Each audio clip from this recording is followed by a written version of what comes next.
টানা অবরোধের মধ্যেই সারা দেশে চলছে জামায়াতের দ্বিতীয় দিনের সকাল সন্ধ্যা হরতাল।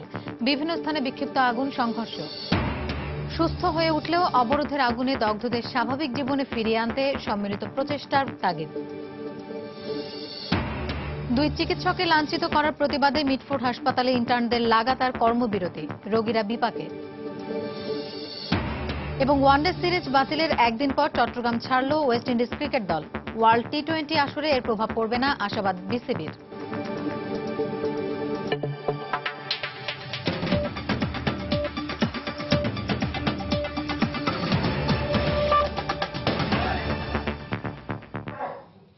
সময় সংবাদের সঙ্গে আছি আমি মৌসুমী আহমেদ লোপা। 18 দলীয় জোটের টানা অবরোধের চতুর্থ দিনে সারা দেশে চলছে জামায়াতের ডাকা সকাল সন্ধ্যা হরতালের দ্বিতীয় দিন। মানবতাবিরোধী অপরাধে জামায়াত নেতা কাদের মোল্লার মৃত্যু পরোয়ানা জারির প্রতিবাদে তারা এই হরতালের ডাক দেয়। ঘোষিত তফসিল বাতিল ও নির্দলীয় তত্ত্বাবধায়ক সরকারের দাবিতে এই অবরোধের ডাক দেয় 18 দলীয় জোট। সকাল থেকে রাজধানীতে অল্প সংখ্যক গাড়ি চলতে দেখা গেলেও বেলা বাড়ার সাথে সাথে যানবাহনের সংখ্যা বাড়তে থাকে। এছাড়া নগরীর গুরুত্বপূর্ণ বিভিন্ন মোড়ে দেখা গেছে র্যাব পুলিশের সতর্ক অবস্থান। এদিকে টানা হরতাল ও অবরোধের কারণে ট্রেনের শিডিউলে বিপর্যয় দেখা দিয়েছে। কোনো ট্রেনই সময়মতো গন্তব্যের উদ্দেশ্যে ছেড়ে যাচ্ছে না। সদরঘাট লঞ্চ টার্মিনালে লঞ্চ চলাচল মোটামুটি স্বাভাবিক ছিল, তবে যাত্রী সংখ্যা অন্যান্য দিনের চেয়ে ছিল বেশ কম। অন্যদিকে রাজধানীর পুরানা পল্টনে বিএনপির কেন্দ্রীয় কার্যালয়ের সামনে মোতায়েন করা হয়েছে আইন শৃঙ্খলা বাহিনীর বিপুল সংখ্যক সদস্য।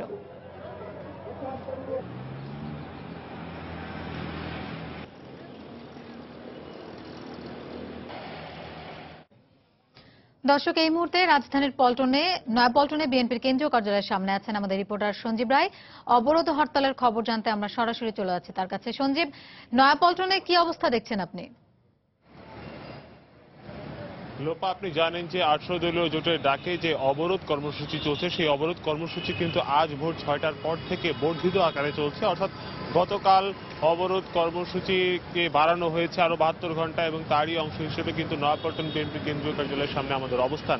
এবং এই অবস্থান গণমাধ্যম কর্মীদের আগেও এরকম করেই নয়াপল্টন বিএনপি কেন্দ্রীয় কার্যালয়ের সামনে ছিল, কিন্তু এখানে কোনো ধরনের নাশকতামূলক, অপ্রীতিকর অথবা কোনো ধরনের রাজনৈতিক কর্মসূচির কোনো দেখা আমরা পাইনি।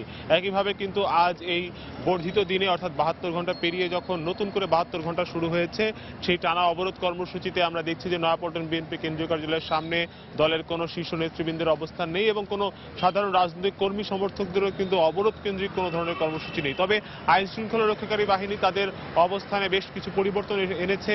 নয়াপল্টন বিএনপি কেন্দ্রীয় কার্যালয়ের একদম সামনেই তাদের যে অবস্থানটি ছিল সেটিকে তারা পরিবর্তন করে এর আশেপাশে যতগুলো অলিগলি রয়েছে সেগুলোতে তারা পরিদর্শন করছে এবং ঘুরছে এবং কিছুক্ষণ পরপরই সেগুলোতে তারা টহল দিয়ে যে কোনো ধরনের নাশকতার সন্দেহ দূর করছে। এবং আমরা দেখছি যে মতিঝিল জোন পুলিশের যত ঊর্ধ্বতন কর্মকর্তা রয়েছেন তারা কিছুক্ষণ পরপরই এই এলাকায় আসছেন এবং এর আশেপাশের এলাকাগুলোতে তারা পুলিশ সদস্যদের পাঠিয়ে তাদের টহল কর্মকাণ্ড জারি রেখেছেন। আরেকটি বিষয় জানানো দরকার যে এখানে রাস্তায় গাড়ি ঘোড়ার সংখ্যা কিন্তু বেড়েছে, রিক্সা সহ সিএনজি এবং অন্যান্য যান চলাচল বাড়ছে এবং মতিঝিল যেহেতু অফিস পাড়ায় কিন্তু মানুষের চলাচল বেড়েছে।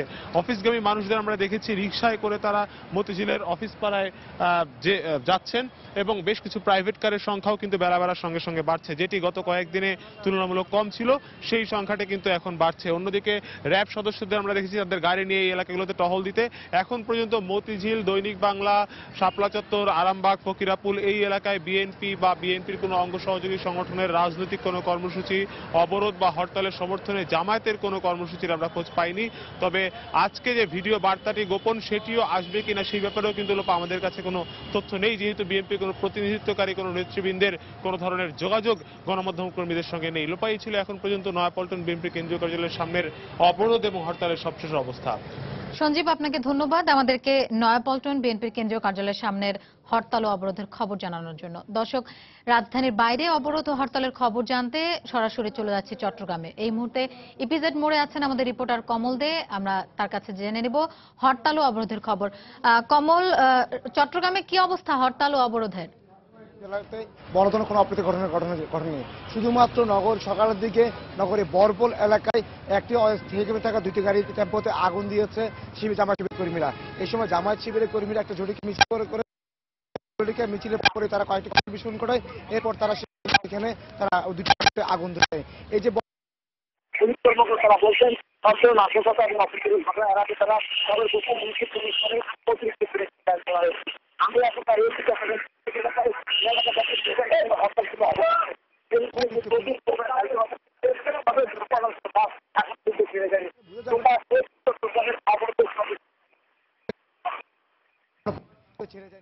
কমল কমল এর আগে আপনি কর্ণফুলী নদীতে একটি তেলবাহী কার্গো ইঞ্জিনে আগুন লাগার খবর দিয়েছিলেন, তো সে ব্যাপারে আমাদের একটু বিস্তারিত জানান।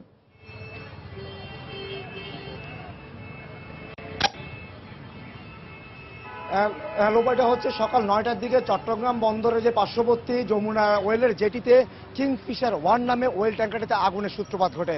এরপর পরে ফায়ার সার্ভিস, নৌবাহিনী এবং বন্দরের বিভিন্ন ইউনিট, ফায়ার সার্ভিস ইউনিট এসে আগুন নেভানোর চেষ্টা করে। আমরা যতটুকু সর্বশেষ জানতে পেরেছি এই যে ওটি কিংফিশার 1 এর আগুনে 5 জন অগ্নিদগ্ধ হয়েছে, তাদেরকে চট্টগ্রাম মেডিকেল কলেজ হাসপাতালে যাওয়া হয়েছে।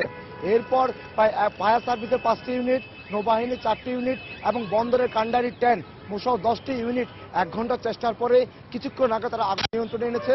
তবে তারা বলছেন তারা আগুনের বাহ্যিক আগুনটি নিয়ন্ত্রণে এনেছে, কিন্তু ভিতরে কোনো আগুন আছে কিনা তা তারা এখন পরীক্ষা করে দেখছে। জাহাজটিতে প্রায় 6 লাখ টন মেট্রিক টন তেল ছিল এবং এইসব তেল চট্টগ্রাম থেকে বাগাবাড়ি নিয়ে যাওয়ার কথা ছিল। অর্থাৎ এখন আগুন নিয়ন্ত্রণে রয়েছে এবং ফায়ার সার্ভিসের কর্মীরা চেষ্টা করছেন যে যাতে ক্ষয়ক্ষতি আর না বাড়ে কিংবা তেল যাতে নদীতে ছড়িয়ে না পড়ে সে ব্যাপারে তারা ব্যবস্থা নিচ্ছেন। লোপা। কমল, আপনাকে ধন্যবাদ। এদিকে সকাল 8টার দিকে নারায়ণগঞ্জে ঢাকা মুন্সিগঞ্জ সড়কের কাশীপুর এলাকায় সকালে বিএনপি কর্মীরা সড়ক অবরোধের চেষ্টা করলে পুলিশের সঙ্গে ধাওয়া পাল্টা ধাওয়া ও সংঘর্ষ হয়েছে। এতে কমপক্ষে 10 জন আহত হয়। এ সময় পুলিশ কয়েক রাউন্ড টিয়ার গ্যাস ও রাবার বুলেট ছুড়ে বিএনপি কর্মীদের ছত্রভঙ্গ করে দেয়। এদিকে ঢাকা নারায়ণগঞ্জ পুরাতন সড়কের মাসদাইর এলাকায় শিবির কর্মীরা একটি ট্রাকে আগুন দিয়েছে। এ সময় পেট্রোল বোমা সহ 2 শিবির কর্মীকে আটক করে পুলিশ।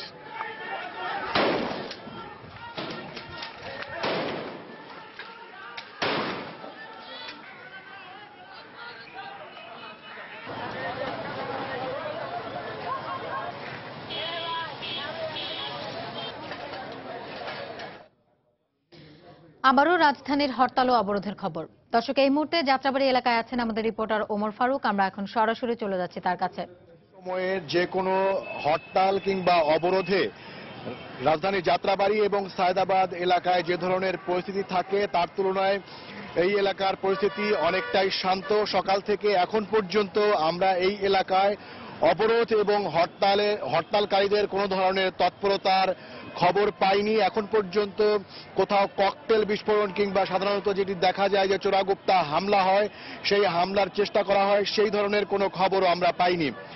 আর এখন পর্যন্ত হরতাল বিরোধী কিংবা অবরোধ বিরোধী কোনো তৎপরতাও আমাদের নজরে এসে পৌঁছেনি।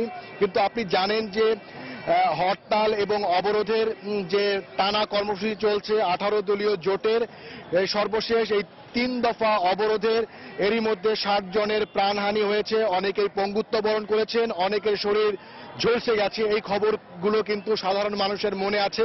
সে কারণে কিন্তু আমরা দেখতে পাচ্ছি যে এই এলাকায় যারা ঘর থেকে বেরিয়েছেন জীবনের তাগিদে, জীবিকার তাগিদে, বেঁচে থাকার লড়াইয়ে, তাদের ভিতরে কিন্তু আতঙ্ক আছে। সে কারণেই আমরা দেখতে পাচ্ছি যে বেশ কিছু গাড়ি রাজধানীর ভেতরে চলাচলকারী বিভিন্ন ধরনের গণপরিবহন, counter bus, local bus, CNG, human hauler, লেগুনা সহ বিভিন্ন যানবাহন চলছে। তবে সেই সংখ্যাটা স্বাভাবিক সময়ের তুলনায় অনেকটাই কম। তবে এই যানবাহন চললেও যাত্রীদের সংখ্যা কিন্তু এই আতঙ্কের কারণেই সাধারণত হরতালে যে ধরনের জনসমাবেশ কিংবা মানুষের আনাগোনা দেখা যায় সেটাও কিন্তু কম। আর এখন পর্যন্ত আমরা রাজধানীর এই পয়েন্ট দিয়ে দূরপাল্লার কোনো বাস রাজধানীতে ঢুকতে কিংবা বেরুতে দেখিনি। নিরাপত্তার জন্য র্যাব এবং পুলিশের বিভিন্ন পয়েন্টে অবস্থান রয়েছে, তারা বিভিন্ন জায়গায় টহলও দিচ্ছেন। পাশাপাশি বিজিবি মোতায়েন রয়েছে, তারাও বিভিন্ন জায়গায় টহল দিচ্ছেন। লোহা, এই ছিল এখন পর্যন্ত রাজধানীর যাত্রাবাড়ি এবং সায়দাবাদ এলাকায় হরতাল ও অবরোধের সবশেষ পরিস্থিতি। চলে যাচ্ছি স্টুডিওতে। ওমর, আপনাকে ধন্যবাদ। দর্শক, যাত্রাবাড়ির হরতাল ও অবরোধের খবর জানাচ্ছিলেন আমাদের রিপোর্টার ওমর ফারুক। চলে যাচ্ছি পরের খবরে। এবার অবরোধের আগুনে দগ্ধদের নিয়ে একটি বিশেষ রিপোর্ট। দেশের বিভিন্ন হাসপাতালে চিকিৎসাধীন আছে অবরোধ আর হরতালের সহিংসতায় আগুনে পুড়ে যাওয়া রোগীরা। কারো হাত, কারো পা, কারো বা মুখ সহ শরীরের বিভিন্ন অংশ পুড়ে গেছে রাজনৈতিক সহিংসতার আগুনে। বিশেষজ্ঞরা বলছেন, এই সহিংসতা শুধু তাদের শরীরে ক্ষত তৈরি করেনি, করেছে অপূরণীয় মানসিক ক্ষতিও। একমাত্র মানসিক জোরই পারে এই ক্ষতিগ্রস্তদের আবারও সুস্থ স্বাভাবিক জীবনে ফিরিয়ে আনতে। এজন্য পরিবার, সমাজ এবং সরকারকে জোরালো ভূমিকা পালনের আহ্বান জানান মনোবিশেষজ্ঞরা। আমার এখানে শুয়ে থাকতে ভালো লাগে না, আমি তাড়াতাড়ি সুস্থ হয়ে যাবো, আমি বাসায় যাই। পোড়া শরীরের জ্বলুনি হয়তো এক সময় শেষ হবে, কিন্তু ফিরে পাবে কি আবার আগে সেই স্বাভাবিক জীবন? আগুনে পুড়ে যাবার ভয়াবহ এই অভিজ্ঞতাকে হয়তো বাকিটা জীবন বহন করতে হবে তাদের। আপনজনদের সাথে বেঁচে থাকার আরেকটি সুযোগ হয়তো পেয়েছেন, কিন্তু নিরাপত্তাহীনতা আর ভীতি গেঁথে গেছে তাদের মনে। আমার ভয় পাইছে, বাবা আমারে বাসা, আব্বা আমারে বাসা। রাত্রে ভয় পায়, রাত্রে সেরা খায় ওঠে, ভয় পায় দেশে যেতে চায়, দেশের ভয় আমি ঢাকা থাকুক না। মানসিকভাবে আঘাত পাওয়া এসব রোগীদের কাউন্সেলিং এর প্রয়োজনীয়তার কথা বলা হচ্ছে। আর ভবিষ্যৎ জীবনের প্রতিবন্ধকতা মোকাবেলায় তাদের মানসিকভাবে শক্তি যোগানোর জন্য পরিবার এবং সমাজকে মানবিক হওয়ার পরামর্শ দিয়েছেন মনোরোগ বিশেষজ্ঞ। শারীরিক যে বিকলাঙ্গতা সেটা না, মনস্তাত্ত্বিকভাবে তারা ভয়াবহ ক্ষতের শিকার হয়ে গেল। এই ধরনের কোনো ঘটনা যখন তাকে মনে করিয়ে দিবে, সেই ঘটনাকে সে অ্যাভয়েড করতে পারে। দীর্ঘমেয়াদী যদি তার পুনর্বাসন না হয়, তাহলে এই ক্ষত থেকে তার বেরিয়ে আসা খুব কষ্টসাধ্য হবে। এদিকে পোড়া রোগীদের পুরোপুরি সুস্থ হতে দীর্ঘমেয়াদী চিকিৎসার প্রয়োজনীয়তার কথা বললেন চিকিৎসকেরা। একদম যে স্বাভাবিক অবস্থায় নিয়ে আসা যাবে সেটা কোনোদিনই বলা সম্ভব না। স্কার একটা থাকবেই, অনেক দিন পর্যন্ত এই স্কার থেকে সে অনেক কষ্ট পায়, তাকে সবসময় একটা জ্বালা যন্ত্রণা থেকেই যায়। বার্নের চিকিৎসা কিন্তু ফলো আপ করতে হয়। রাজনৈতিক সহিংসতার শিকার নিরপরাধ এই মানুষগুলোর সুস্থ স্বাভাবিক জীবনের জন্য পুনর্বাসনের উপর জোর দিয়েছেন চিকিৎসকেরা। ফাহমিদা শম্পা, সময় সংবাদ, ঢাকা। সময় সংবাদে আরো থাকছে, টানা অবরোধ ও হরতালে রাজশাহীতে রেল ও সড়ক যাত্রীদের চরম দুর্ভোগ, দিশেহারা পরিবহন খাতের সংশ্লিষ্টরা। রাজধানীর মিডফোর্ড হাসপাতালে শুরু হয়েছে ইন্টার্ন চিকিৎসকদের লাগাতার কর্মবিরতি। এতে বিপাকে পড়েছেন রোগীরা। গতরাতে 2 চিকিৎসককে লাঞ্ছিত করার প্রতিবাদ ও এ ঘটনায় জড়িতদের শাস্তির দাবিতে এ কর্মসূচি দেওয়া হয়। এর আগে এ ঘটনাকে কেন্দ্র করে কর্মচারীদের সঙ্গে সংঘর্ষ এবং হাসপাতালের স্টাফ কোয়ার্টার ও জরুরি বিভাগে ভাঙচুরের ঘটনা ঘটে। তুচ্ছ ঘটনাকে কেন্দ্র করে কথা কাটাকাটির এক পর্যায়ে হাসপাতালের কর্মচারীরা 2 চিকিৎসককে লাঞ্ছিত করলে ইন্টার্নরা বিক্ষুব্ধ হয়ে ওঠে। পরে সংঘবদ্ধ হয়ে তারা কর্মচারীদের উপর চড়াও হয়। ইন্টার্ন চিকিৎসকদের অভিযোগ, ভুল রিপোর্ট দেওয়ার প্রতিবাদ করায় কর্মচারীরা তাদের লাঞ্ছিত করে। তারা এই ঘটনায় জড়িতদের বিচারের দাবিতে অনির্দিষ্টকালের কর্মবিরতি ও ক্লাস বর্জনের ঘোষণা দেন। হেপাটাইটিস বি এবং হেপাটাইটিস সি 3টে টেস্ট করতে গেছে, ওরা বলছে যে 1 ঘন্টা পরে আসেন। আমি টাকা জমা দিয়ে 1 ঘন্টা পরে আবার গেছি ওখানে, 1 ঘন্টা না 2 ঘন্টা পরে গেছি, গিয়ে দেখি কেসি গেট আটকানো। তখন আমি কলিং বেল টিপছি, তারা এসে আমার উপর খেপে গেছে। সকল ইন্টার্নি চিকিৎসক সহ সকল চিকিৎসক ডাক্তারের অনির্দিষ্টকালের জন্য কর্মবিরতি ঘোষণা করছি এবং সেই সঙ্গে অত্র স্যার সুলনা মেডিকেল কলেজে অধ্যয়নরত সকল শিক্ষার্থীর সব ধরনের ক্লাস ও পরীক্ষা বর্জনের কর্মসূচি ঘোষণা করছি। তবে তাদের অভিযোগ অস্বীকার করেছেন কর্মচারীরা। একটা রিপোর্টে আরেকটা রেখেছে, সেটা আবার ওনার কাছে ধরা পড়ছে যাইয়া, তখনই ওনারা উত্তেজিত হয়ে মার শুরু করছে। হাসপাতালের এক কর্মকর্তা বলেন, 2 পক্ষের মধ্যে ভুল বোঝাবুঝির কারণে ঘটনাটি ঘটেছে। সুষ্ঠু তদন্তের পর জড়িতদের বিরুদ্ধে ব্যবস্থা নেওয়া হবে বলেও জানান তিনি।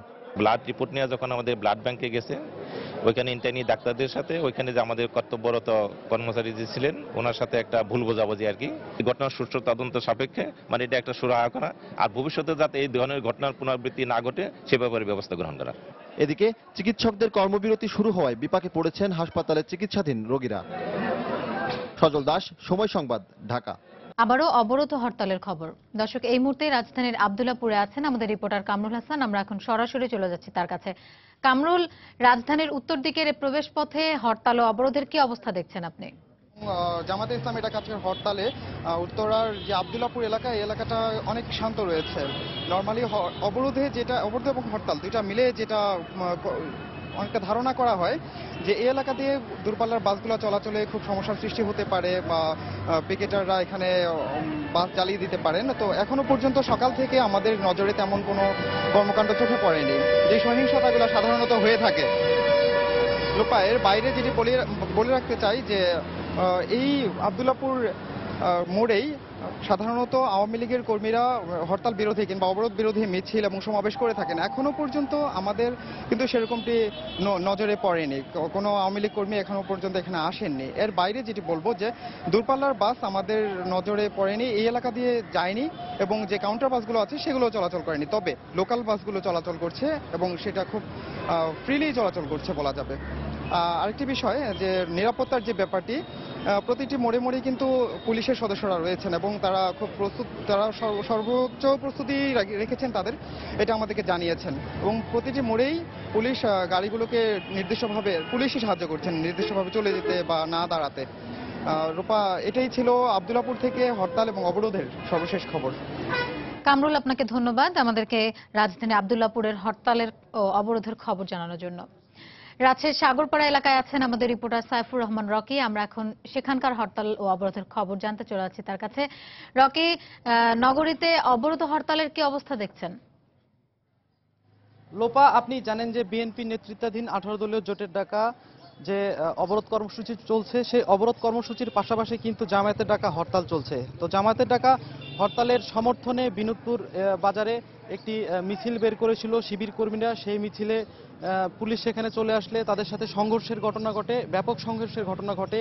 এক পর্যায়ে ইট পাটকেল নিক্ষেপ করে যখন শিবির কর্মীরা পুলিশের উপর, সে সময় পুলিশ কর্মীরা শিবির কর্মীদের ছাত্রভঙ্গ করতে সেখানে রাবার বুলেট, টিয়ার সেল নিক্ষেপ করে। এ সময় পুলিশের একটি শটগান শিবির কর্মীরা ভেঙে ফেলেছে বলে পুলিশ আমাদেরকে জানিয়েছেন। আর শিবিরের পক্ষ থেকে জানানো হয়েছে যে এই সংঘর্ষের ঘটনায় তাদের প্রায় 30 জন নেতাকর্মী আহত হয়েছেন। এই ঘটনায় কিন্তু মতিয়ার থানার যে ওসি আব্দুল মজিদ তিনি নিজেও আহত হয়েছেন। এছাড়া কিন্তু যে অবরোধ, এই অবরোধের সমর্থনে 18 দলীয় জোটের নেতাকর্মীরা সকালে মহানগরের নেতাকর্মীরা সকালে একটি মিছিল করেছে। সেই মিছিলটি রাজশাহী কলেজের সামনে এসে শেষ হয়েছে। জেলার পক্ষ থেকে একটি মিছিল বের হয়েছে, সেই মিছিলটি ফায়ার ব্রিগেড এলাকা থেকে বের হয়ে রাজশাহী কলেজ ঘুরে আবার ফায়ার ব্রিগেডের এখানে যে শেষ করেছে। এছাড়া আজকে যে অবরোধ এবং যে হরতাল চলছে, সে আপনি দেখতে পাচ্ছেন যে রিক্সা, অটোরিক্সা সহ হালকা যান চলাচল করলেও কিন্তু ভারী যান চলাচল বন্ধ রয়েছে। অভ্যন্তরীণ বা দূরপাল্লা সকল রুটের বাস চলাচল। এছাড়া ট্রেন কিন্তু রাজশাহী রেল স্টেশন থেকে বিভিন্ন গন্তব্যে যে ট্রেনগুলো ছিল সেগুলো আমরা দেখেছি যে যথাসময়ে ছেড়ে গেছে। তো এছাড়াও নগরীর যে স্পর্শকাতর স্থানগুলো রয়েছে। ধন্যবাদ রকি। দর্শক, রাজশাহী মহানগরীর হরতাল ও অবরোধের খবর জানাচ্ছিলেন আমাদের রিপোর্টার সাইফুর রহমান রকি। এদিকে একের পর এক টানা অবরোধ ও হরতালে রাজশাহীতে চরম দুর্ভোগে পড়েছেন রেল ও সড়ক পথের যাত্রীরা। ভয় আর শঙ্কা মাথায় নিয়ে ঘর ছেড়ে বের হলেও ঘন্টার পর ঘন্টা অপেক্ষা করতে হচ্ছে রেল স্টেশনে। অন্যদিকে বাস চলাচল বন্ধ হয়ে যাওয়ায় এই সেক্টরের সাথে জড়িতরা এখন দিশেহারা। সাইফুর রহমান রকির রিপোর্ট। বিরোধী দলের টানা অবরোধ আর হরতালের কারণে বন্ধ রয়েছে রাজশাহী থেকে অভ্যন্তরীণ বা দূরপাল্লা সব রুটের বাস চলাচল। আর ট্রেন চলাচল করলেও রয়েছে নানা অনিশ্চয়তা আর আতঙ্ক। রেলপথে বিভিন্ন স্থানে খুলে ফেলা হচ্ছে স্লিপার বা ফিশ প্লেট। এতে দুর্ঘটনার কবলে পড়ে আটকা পড়ছে ট্রেন। ফলে ঘন্টার পর ঘন্টা অপেক্ষা করতে হচ্ছে যাত্রীদের। সব মিলে সীমাহীন দুর্ভোগে পড়েছেন বিভিন্ন গন্তব্যের যাত্রীরা। আমরা 6:30 থেকে এখানে বসে আছি, ওই অবস্থায় এখন পর্যন্ত কোনো খবরই নেই। বাস নাই, বুটবুটি, অটো কিছুই নাই। এখন একমাত্র রাস্তা হচ্ছে ট্রেন। রাস্তার মধ্যে কি হবে কি না হবে তার কোনো পাচ্ছি না, শান্তি পাচ্ছি না। এদিকে টানা আন্দোলন কর্মসূচির ফলে পরিবহনের সাথে যুক্ত অনেকেরই রুটি রুজি বন্ধ হয়ে গেছে। আর ট্রেনের ক্ষেত্রে শিডিউল বিপর্যয়ের পাশাপাশি যাত্রী সংখ্যাও আগের তুলনায় কমে গেছে বলে জানিয়েছেন স্টেশন মাস্টার। যেহেতু টাইমলি ট্রেনটা ছাড়া যাচ্ছে না, অনেক যাত্রী আসার পরে টিকিট ফেরত দিয়ে ঘরত যাচ্ছে, আগের চেয়ে অনেক যাত্রী কমে গেছে। লক্ষ লক্ষ শ্রমিক যারা এই পরিবহনের সাথে জড়িত, যাদের রুটি রুজি পরিবহনের উপরে নির্ভরশীল, তারা আজকে দিশেহারা হয়ে গেছে। এই অবস্থায় সাধারণ মানুষের কথা মাথায় রেখে রাজনৈতিক দলগুলোকে আলোচনার মাধ্যমে চলমান সংকট নিরসন করার দাবি জানিয়েছেন দুর্ভোগে পড়া সাধারণ যাত্রীরা। হরতাল চাই না, অবরোধ চাই না, আমরা শান্তিপূর্ণ বাংলাদেশ দেখতে চাই। দুই নেত্রী এক জায়গাতে হয়ে যদি মনে করেন যে একটা সমাজস্থ হয়, সবচেয়ে আমাদের ভালো হয়। বিএনপি নেতৃত্বাধীন 18 দলীয় জোটের অবরোধ বা হরতাল কর্মসূচিতে পরিবহন সেক্টরকে আওতামুক্ত রাখার দাবি জানিয়েছেন সড়ক পরিবহন সংশ্লিষ্টরা। সাইফুর রহমান রকি, সময় সংবাদ, রাজশাহী। যশোরে সন্ত্রাসীদের গুলি ও বোমার আঘাতে জেলা ছাত্রদল নেতা কবির হোসেন পলাশ নিহতের ঘটনায় কাল জেলায় সকাল সন্ধ্যা হরতালের ডাক দিয়েছে স্থানীয় বিএনপি। প্রত্যক্ষদর্শীরা জানায়, গতকাল সন্ধ্যা 7:30টার দিকে শহরের সিভিল কোর্ট মোড়ে দাঁড়িয়ে থাকা অবস্থায় ছাত্রদল নেতা পলাশ ও তার সঙ্গীকে লক্ষ্য করে গুলি ও বোমা ছোড়ে দুর্বৃত্তরা।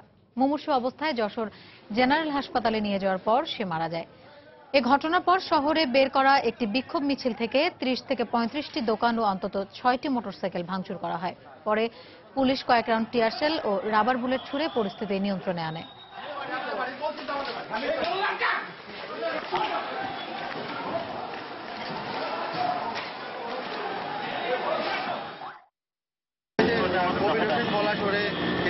সন্ত্রাসীরা মোটরসাইকেল এসে গুলি করছে আর বোম মারছে।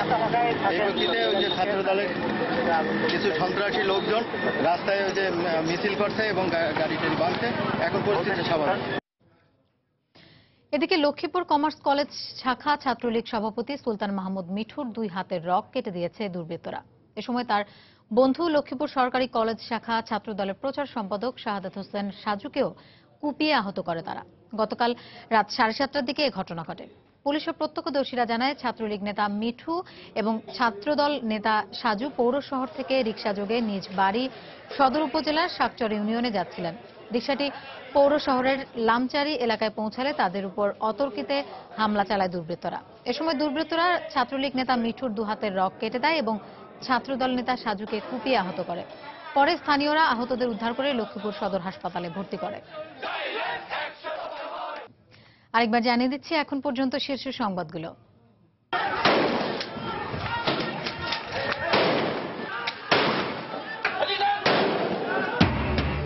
টানা অবরোধের মধ্যেই সারা দেশে চলছে জামায়াতের দ্বিতীয় দিনের সকাল সন্ধ্যা হরতাল। বিভিন্ন স্থানে বিক্ষিপ্ত আগুন, সংঘর্ষ। সুস্থ হয়ে উঠলেও অবরোধের আগুনে দগ্ধদের স্বাভাবিক জীবনে ফিরিয়ে আনতে সম্মিলিত প্রচেষ্টার তাগিদ।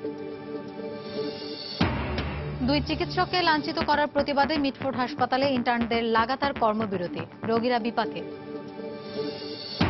এবং ওয়ানডে সিরিজ বাতিলের একদিন পর চট্টগ্রাম ছাড়ল ওয়েস্ট ইন্ডিজ ক্রিকেট দল। ওয়ার্ল্ড টি20 আসরে এর প্রভাব পড়বে না, আশাবাদ বিসিবির। দর্শক, এবার খুলনার হরতাল ও অবরোধের খবর। নগরীর খানজাহান আলী রোডে আছেন আমাদের রিপোর্টার তরিকুল ইসলাম। আমরা এখন সরাসরি চলে যাচ্ছি তার কাছে। তরিকুল, খুলনার হরতাল ও অবরোধের কি অবস্থা দেখছেন? লোপা, খুলনায় জামাতের টানা দ্বিতীয় দিন এবং 18 দলের ডাকা অবরোধ খুলনায় কিন্তু শান্তিপূর্ণভাবে চলছে, 2-1টি বিচ্ছিন্ন ঘটনা ছাড়া।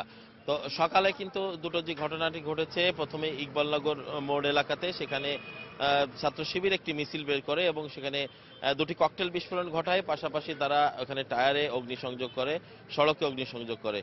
এরপর তারা পুলিশের উপস্থিতি টের পেয়ে তারা স্থান ত্যাগ করে। পাশাপাশি একই সময়ে জোড়াগেট এলাকায়, নগরীর নূরনগর এলাকায় সেখানে ছাত্রদল একটি মিছিল বের করে এবং সেই মিছিল থেকে 2টি ককটেল বিস্ফোরণ ঘটানো হয়।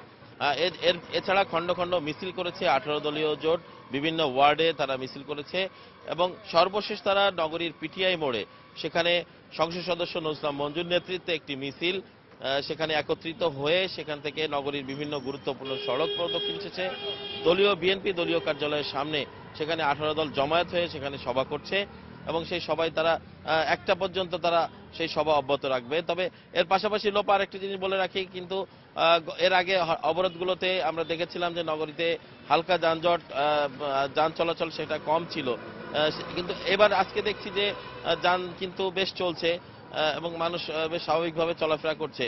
এছাড়া নগরীর দূরপাল্লার পরিবহন না ছেড়ে গেলেও ট্রেন কিন্তু যথাসময়ে ছেড়ে গেছে। প্রথম দিকে অবরোধের একটু বাধাগ্রস্ত হয়েছিল, কিন্তু এরপর কিন্তু ট্রেন কিন্তু যথাসময়ে বিভিন্ন রুটে ছেড়ে যাচ্ছে। তো এই ছিল লোপা খুলনার হরতাল এবং অবরোধের সর্বশেষ আমার কাছে খবর। তরিকুল, আপনাকে ধন্যবাদ। দর্শক, খুলনার হরতাল ও অবরোধের খবর জেনে নিলাম আমাদের রিপোর্টার তরিকুল ইসলামের কাছ থেকে। এবারে সিলেটের হরতাল ও অবরোধের খবর জেনে নেব। সিলেটের জিন্দাবাজার এলাকায় আছেন আমাদের রিপোর্টার আব্দুল আহাদ। আমরা এখন সরাসরি চলে যাচ্ছি তার কাছে।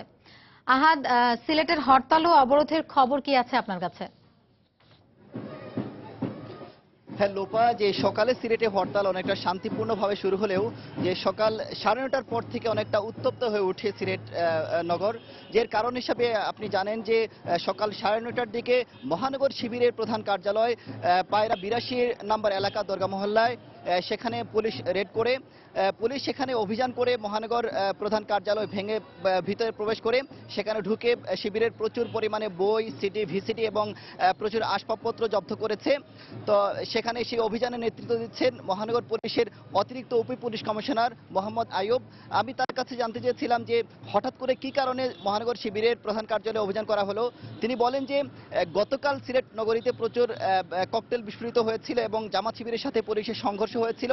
সেই সংঘর্ষের বিস্ফোরক দ্রব্য মূলত কোন জায়গা থেকে আসে সেটা দেখার জন্য তারা মহানগর শিবিরের কার্যালয়ে অভিযান করেন। সেই অভিযানে তাদের বিস্ফোরক দ্রব্য না পেলেও শিবিরের প্রচুর আসবাবপত্র উদ্ধার করা হয়েছে। এরপর থেকে সিলেট মহানগর অনেকটা উত্তপ্ত হয়ে ওঠে। এর প্রতিবাদে নগরীর খাসদুবির এলাকায় শিবির একটা মিছিল করে সেই মিছিল থেকে একটি গাড়ি ভাঙচুর করেছে এবং কিছুক্ষণ আগে আমরা শুনতে পেরেছি যে শিবির নগরীর বিভিন্ন জায়গায় জড়ো হচ্ছে এবং সেখান থেকে তারা হরতালের সমর্থনে তারা মিছিল করবে। এছাড়া যে অবরোধ চলতেছে, অবরোধের কারণে সিলেট থেকে সব ধরনের দূরপাল্লার যান চলাচল বন্ধ রয়েছে। তবে সিলেট রেলওয়ে স্টেশন থেকে সকাল থেকে এখন পর্যন্ত সব কয়টি ট্রেন ছেড়ে গেছে। আপনি দেখতে পাচ্ছেন যে হরতালের কারণে সিলেটের দোকানপাট এখনো বন্ধ রয়েছে। তবে দোকানপাট বন্ধ থাকলেও নগরীতে প্রচুর পরিমাণে রিক্সা, অটোরিক্সা এবং ইজি বাইক চলাচল করছে, যে কারণে মানুষ স্বাভাবিকভাবে রিক্সা বা ইজি বাইকে করে তাদের গন্তব্যে যেতে পারতেছে। আরেকটা বিষয় আপনাকে বলি যে অবরোধের সমর্থনে 18 দলীয় জোট নগরীর হুমায়ুন রশিদ চত্বরে অবস্থান নিয়েছে।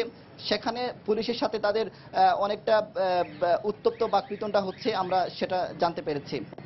এই ছিল সিলেটের হরতাল এবং অবরোধের সবশেষ খবর।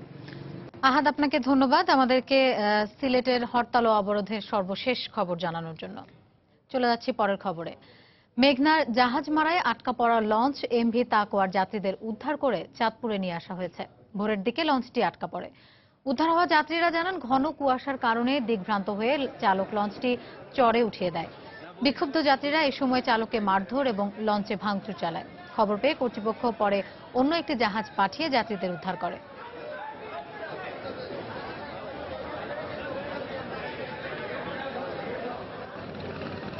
এবার বিজয়ের মাস প্রসঙ্গ। 10 ডিসেম্বর 1971-এর এই দিনে শত্রুমুক্ত হয়েছিল ময়মনসিংহ, ভোলা, নড়াইল ও মাদারীপুর জেলা। মিত্রবাহিনী ও মুক্তিবাহিনীর সম্মিলিত প্রচেষ্টায় সেদিন পিছু হটতে বাধ্য হয়েছিল পাক হানাদার বাহিনীর সদস্যরা।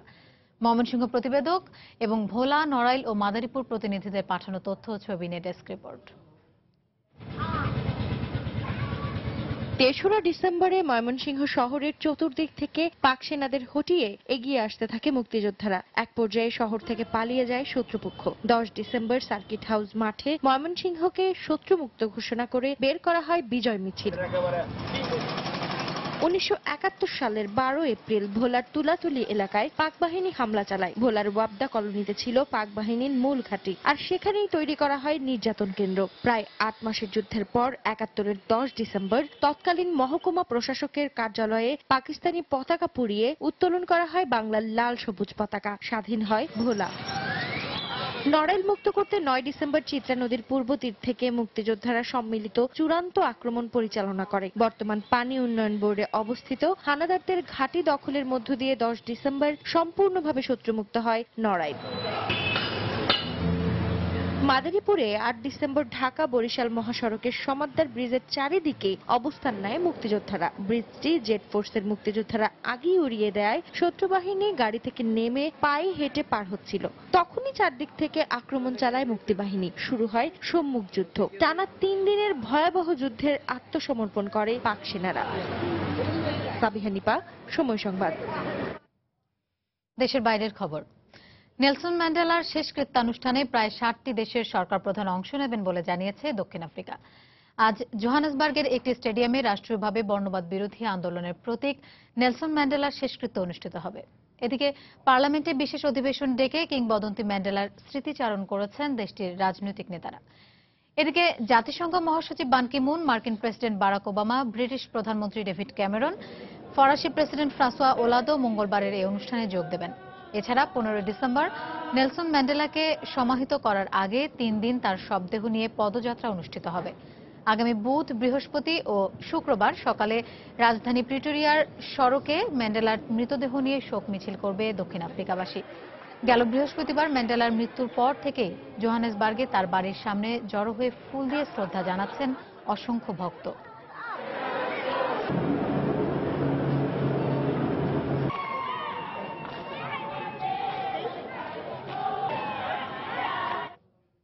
খেলার খবর। শেষ পর্যন্ত চট্টগ্রাম ছেড়েছে ওয়েস্ট ইন্ডিজ অনূর্ধ্ব 19 ক্রিকেট দল। আজ সকাল 7:15টার দিকে র্যাব, পুলিশ, বিজিবির কড়া পাহারায় পুরো দলটি হোটেল আগ্রাবাদ ছেড়ে শাহ আমানত বিমানবন্দরে যায়। এর মধ্যে ঢাকায় পৌঁছেছে বাংলাদেশ ও ওয়েস্ট ইন্ডিজ অনূর্ধ্ব 19 দল। 8:30টার দিকে তাদের বহনকারী ফ্লাইটটি ঢাকার উদ্দেশ্যে রওনা হয়। এদিকে সিরিজের বাকি ম্যাচগুলো আদৌ হবে কিনা সে ব্যাপারে এখন পর্যন্ত কিছু জানায়নি ওয়েস্ট ইন্ডিজ অনূর্ধ্ব 19 দলের ম্যানেজমেন্ট। শনিবার চট্টগ্রামের হোটেল আগ্রাবাদের সামনে ককটেল বিস্ফোরণের ঘটনায় সফরকারীরা নিরাপত্তার অজুহাত দেখিয়ে সিরিজের বাকি খেলাগুলো খেলতে অস্বীকৃতি জানালে West Indies cricket board series বাতিল করে দলের খেলোয়াড়দের দেশে ফেরার নির্দেশ দেয়। কিন্তু বাংলাদেশ ক্রিকেট বোর্ডের অনুরোধে তারা গতকাল চট্টগ্রামে অবস্থান করে।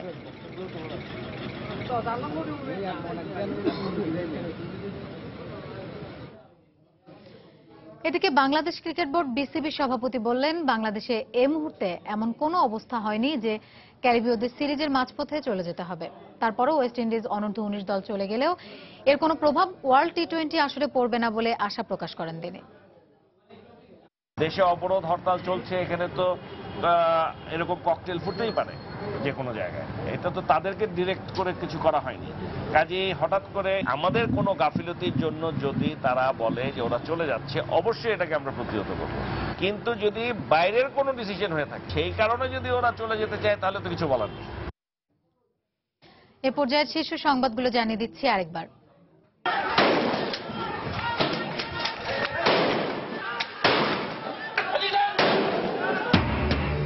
টানা অবরোধের মধ্যেই সারা দেশে চলছে জামায়াতের দ্বিতীয় দিনের সকাল সন্ধ্যা হরতাল। বিভিন্ন স্থানে বিক্ষিপ্ত আগুন, সংঘর্ষ। সুস্থ হয়ে উঠলেও অবরোধের আগুনে দগ্ধদের স্বাভাবিক জীবনে ফিরিয়ে আনতে সম্মিলিত প্রচেষ্টার তাগিদ। 2 চিকিৎসককে লাঞ্ছিত করার প্রতিবাদে মিটফোর্ড হাসপাতালে ইন্টার্নদের লাগাতার কর্মবিরতি, রোগীরা বিপাকে। এবং ওয়ানডে সিরিজ বাতিলের একদিন পর চট্টগ্রাম ছাড়ল ওয়েস্ট ইন্ডিজ ক্রিকেট দল। ওয়ার্ল্ড টি-20 আসরে এর প্রভাব পড়বে না, আশাবাদ বিসিবির। এই ছিল এখনকার মতো। যে কোনো খবর পেতে ভিজিট করুন সময়নিউজ.tv। এছাড়া এই মাত্র পাওয়া খবর আপনার মোবাইলে পেতে SMS করুন *DN লিখে পাঠিয়ে দিন 16242 নম্বরে। সঙ্গে থাকুন সময়ের।